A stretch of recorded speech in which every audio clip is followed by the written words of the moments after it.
Saat Donald Trump mencoba menutup babak panjang perang proksi di Ukraina, para elit Eropa justru memanaskan tensi dengan retorika dan manuver militer. Presiden Prancis Emmanuel Macron misalnya bicara soal kiriman pasukan ke garis depan dan Inggris ikut menyahut senada. Sementara NATO diam-diam bersiap menghadapi skenario invasi Rusia. Tapi, benarkah Moskow mengancam atau justru Eropa yang terjebak dalam permainan ego dan ilusi kejayaan masa lalu? Inilah Hot Topic, topik terpanas dan terkini terkait isu-isu di nasional dan internasional yang berdampak signifikan terhadap kita semua.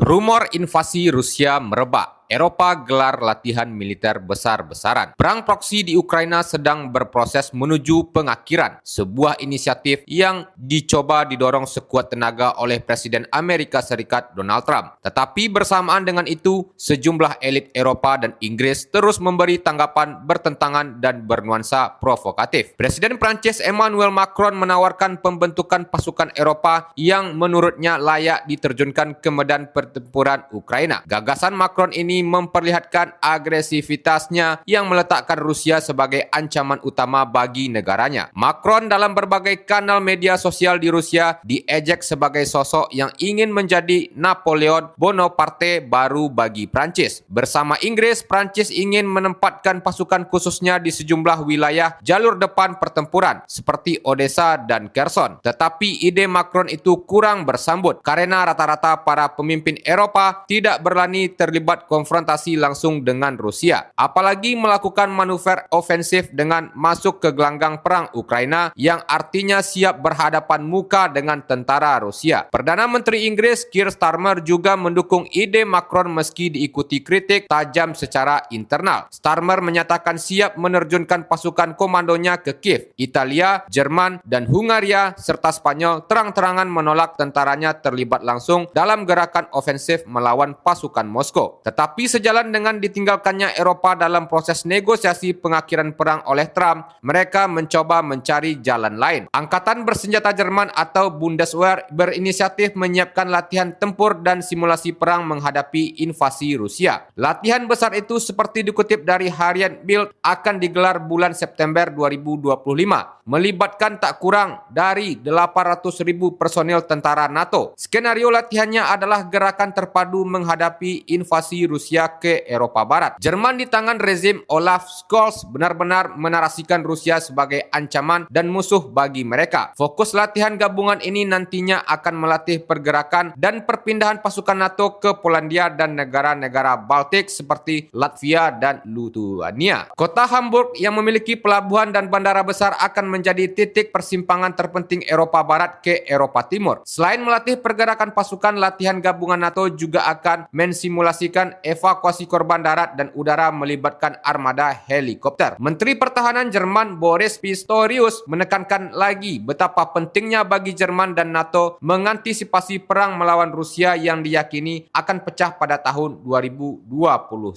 Benarkah Rusia hendak menginvasi Eropa Barat? Mengapa banyak pemimpin Uni Eropa mengobarkan sentimen anti-Rusia sedemikian masifnya? Presiden Rusia Vladimir Putin secara terbuka telah menjawab pertanyaan pembawa acara terkenal dari Amerika Serikat, yakni Tucker Carlson di awal tahun 2024. Putin menegaskan tidak akan menyerang negara NATO. Tentu saja Putin mengingatkan sebaliknya betapa agresifnya NATO bergerak ke timur Eropa. Mantan agen KGB itu dalam konferensi keamanan Munich beberapa tahun lalu telah meminta NATO untuk mengerem ekspansinya ke timur, yaitu ke Ukraina. Sebab Moskow akan memandang masuknya NATO ke Ukraina akan memberi ancaman eksistensial bagi Rusia. Narasi ancaman Rusia ini sesungguhnya muncul ketika elit liberalis Eropa menguasai kekuasaannya di masing-masing negaranya. Jerman saat dipimpin Kanselir Angela Merkel justru merekatkan hubungan dengan Moskow sebagai sumber pemasok energi murah bagi industri Jerman. Begitu digantikan oleh Scholz, sikap Berlin berubah drastis, terlebih setelah pecah perang Ukraina dan sabotase jalur pipa migas Nord Stream 2. Begitu pula Prancis di era rezim Francois Joyce Hollande. Tokoh ini lebih bersahabat dengan Vladimir Putin ketimbang Macron yang tanpa ingin muncul sebagai tokoh penting Eropa. Secara umum, perubahan sikap para pemimpin Eropa ini lebih bersifat pragmatis untuk kepentingan politik domestik mereka. Tokoh seperti Macron, Scholz, pemimpin Uni Eropa, Ursula von der Leyen, dan Sekjen NATO, Mark Rutte, bersikap agresif ke Rusia untuk menutupi segala kegagalan mereka. Narasi kebencian terhadap Rusia dikobarkan untuk mendistraksi pandangan masyarakat Eropa di tengah aneka kesulitan akibat perang Ukraina. Timofey Bardechev, Direktur Program Valde Discussion Club, mengatakan para politisi Eropa Barat telah lama mendekati tata kelola dengan strategi menghindar. Mereka selalu berupaya mencari jalan keluar termudah sambil menunda keputusan nyata. Meskipun ini dulunya hanya menjadi masalah bagi kawasan itu sendiri, saat ini keraguan-raguan mereka mengancam stabilitas global. Lanskap politik Eropa saat ini harus dipahami dalam konteks perubahan dramatis yang terjadi di Amerika Serikat. Para elit politik benua itu tidak berjuang untuk otonomi strategis. Mereka juga tidak mempersenjatai diri untuk konfrontasi langsung dengan Rusia.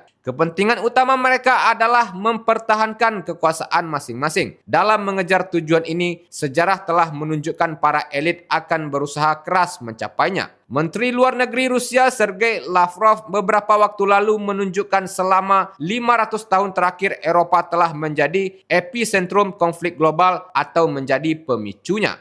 Saat ini potensi militer independennya terkuras baik secara ekonomi maupun sosial. Untuk membangun kembali Eropa akan membutuhkan militerisasi agresif selama bertahun-tahun yang akan membuat warganya menjadi lebih miskin. Para pemimpin Eropa Barat tampaknya bertekad untuk memastikan yang terakhir, tetapi mereka belum siap untuk yang pertama. Sementara negara-negara Uni Eropa mungkin tidak mempersiapkan diri untuk konfrontasi militer langsung dengan Rusia. Keterlibatan mereka di Ukraina dan ketergantungan pada strategi yang gagal dapat meningkatkan ketegangan secara tidak terduga.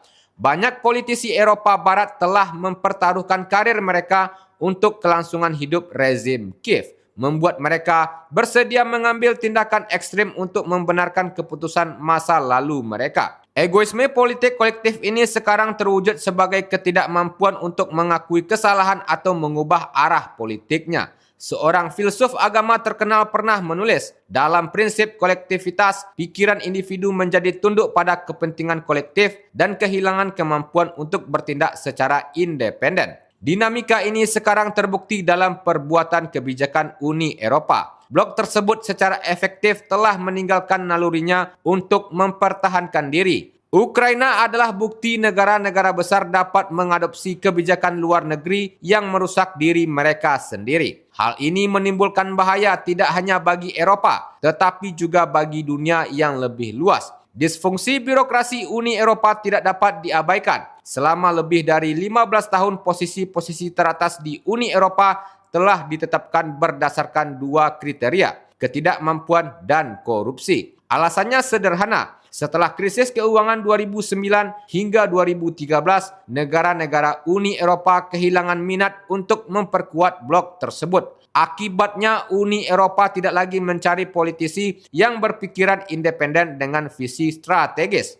Masa-masa negarawan seperti Jacques Delors atau bahkan Romano Prodi yang setidaknya memahami pentingnya hubungan pragmatis dengan Rusia sudah lama berlalu. Namun ketidakmampuan itu tidak menghalangi ambisi mereka. Ursula von der Leyen dan Kaja Kallas memberi contoh karakter ini. Mereka contoh pemimpin yang karena tidak menemukan jalan untuk kemajuan karir di negara asalnya, kini berupaya mengakhiri warisan mereka melalui konflik dengan Rusia. Karena mereka tidak memiliki kekuatan nyata di dalam Uni Eropa, mereka berpegang pada krisis Ukraina untuk membenarkan posisi mereka. Sebagian besar retorika tentang mempersenjatai kembali Eropa tidak lebih dari sekedar sikap berpura-pura. Seruan Brussels untuk militerisasi dirancang untuk menarik perhatian media daripada menghasilkan yang nyata. Namun, hasutan perang yang terus-menerus dari segelintir elit Uni Eropa dan NATO dapat menimbulkan konsekuensi nyata. Publik Uni Eropa Eropa dikondisikan untuk menerima standar hidup yang lebih rendah dan peningkatan pengeluaran militer dengan kedok melawan ancaman Rusia. Fakta bahwa narasi ini mendapatkan daya tarik di antara orang Eropa biasa merupakan perkembangan yang mengkhawatirkan. Para pemimpin Uni Eropa kini terjebak di antara dua keinginan yang saling bertentangan. Mempertahankan cara hidup mereka yang nyaman sambil menyerahkan semua tanggung jawab keamanan kepada Amerika Serikat. Mereka juga menyimpan harapan dengan memperpanjang konflik Ukraina. Mereka dapat memperoleh konsesi dari Washington dan mengurangi ketergantungan pada Washington. Namun gagasan ini terutama dianut oleh negara-negara besar seperti Jerman dan Prancis. Uni Eropa sebagai sebuah blok tidak memiliki persatuan nyata. Kontradiksi antara tujuan yang tidak dapat dicapai memicu tontonan pembuatan kebijakan Eropa yang tidak koheran. Hal ini dimulai tahun lalu oleh klaim aneh Emmanuel Macron bahwa Prancis siap mengirim pasukan ke Ukraina. Sejak saat itu, politisi Eropa Barat terus-menerus mengeluarkan pernyataan yang kontradiktif dan tidak masuk akal. Yang satu lebih tidak realistis daripada yang sebelumnya. Kebijakan mengenai krisis Ukraina telah berubah menjadi hiruk-pikuk kebisingan tanpa arah yang pragmatis. Satu-satunya konsensus Eropa yang jelas adalah penentangan terhadap inisiatif perdamaian apapun yang dapat menstabilkan Ukraina. Semakin banyak elit Eropa secara terbuka bersikeras perang Ukraina harus berlanjut tanpa batas waktu. Tribuners, di tengah ancaman resesi ekonomi dunia akibat perang dagang yang dilancarkan Donald Trump, sikap agresif Prancis, Inggris dan juga Jerman terhadap Rusia tidak akan berarti banyak. Banyak pakar dan bahkan mantan perwira militer NATO yang meragukan kemampuan militer ketiga negara itu jika benar-benar terjadi perang melawan Rusia. Baik secara jumlah personel, kemampuan persenjataan, keterampilan taktis dan mentalitas di medan tempur. Pertempuran sepanjang 3 tahun terakhir antara Rusia melawan pasukan Ukraina yang menjadi proksi NATO telah melipat gandakan kemampuan militer Rusia. Mereka mampu menguji kemampuan aneka produk industri militer mereka dan terutama kemampuan pertempuran darat menggunakan pesawat nirawak kamikaze. Boleh saja Macron, Keir Starmer, Mark Rutte, Ursula von der Leyen, dan Kaja Kallas menggertak asal jangan lupa daratan kekuatan mana yang akan mereka hadapi. Rusia adalah kekuatan nuklir dunia. Mereka mewarisi ribuan hulu ledak nuklir yang bisa menghanguskan Eropa dalam sekejap. Download Tribun X sekarang. Menghadirkan lokal menjadi Indonesia.